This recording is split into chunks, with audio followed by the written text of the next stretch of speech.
กูได้ปืน M4A1 มึงมีไอวอลอยู่บ่เอามาให้กูแหน่ยังบ่ได้เลยไปหาเก็บเอาทางหน้าพุ่นแหละ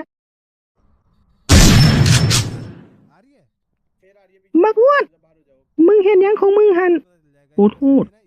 มือกูไปถือปุ่มยิงเสียงดังแบบนี้จังหน่อยศัตรูก็เห็นแล้วคือสิบ่มีดอกตอนโดดลงมาก็บ่เห็นได้เข้าไปลงแถวพีกกับโคตรตัวพุ่นแถวนี้ก็สิบ่มีคนลงดอกมันก็สิบ่ลงบนอื่นนะบ่มันก็มีแต่พวกอยากคิวเท่านั้นแหละที่ลงพีทลงโคตรตัวบาดพวกที่อยากเอาชีวิตรอดมันก็ไปลงบ่อนที่คนลงหน่อยคือพวกเฮานี่เด้มึงสิไปย่านหยังอยู่แถวนี้ก็มีแต่พวกเฮาบ่มีไผดอกซุบนะซุบกูนะคานมาพี่คานมากูสิซุบนี่นะเห็นมันอยู่บ่มันอยู่ไสมันน่าจะยิงมาทางเนินพุ่นล่ะเห็นแล้วมันอยู่ในก้อนหินน่ะเด้มันมาคนเดียวมันคือมาคนเดียววะสงสัยอยากโซเดียวคนแบบนี้มาตายแล้วก็โทษหมู่หากบ่แม่นเบิดทุกคนดอกมันต้องเจอกูแซมดึกลูกดอกใส่หมากปุ่มเป้างานบุญวัดใหญ่มันก็คนละอย่างกันอันนั้นมันก็ดึกลูกดอกมันบ่เกี่ยวกับยิงปืนเลยกูขอเป็นคนปิดบัญชีมันเองกูบอกเลยเด้แต่กูขอทำมันเองเสียเวลานะไปออกจากบอนนี่ถอนแค่หน่อยก็ถึงระเบิดตายบนหัวเมือง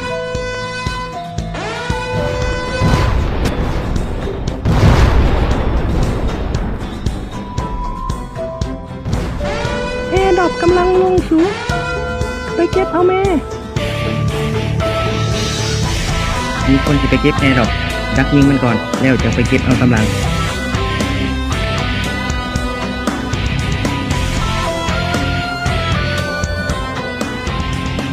เตรียมด้วยสู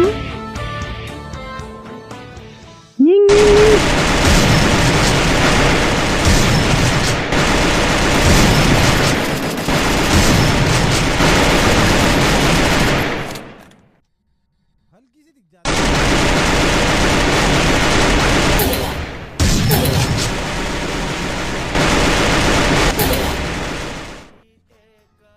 มาเจนนี่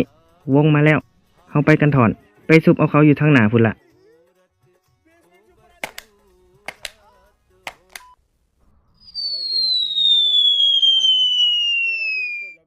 กูว่าถ้าดักยิงมันอยู่ทั้งป้อมนี่แหละสูจังได้เฮาก็อยู่กลางวงเหลือตีสุดท้ายแล้วพากูเอาที่1เด้อสู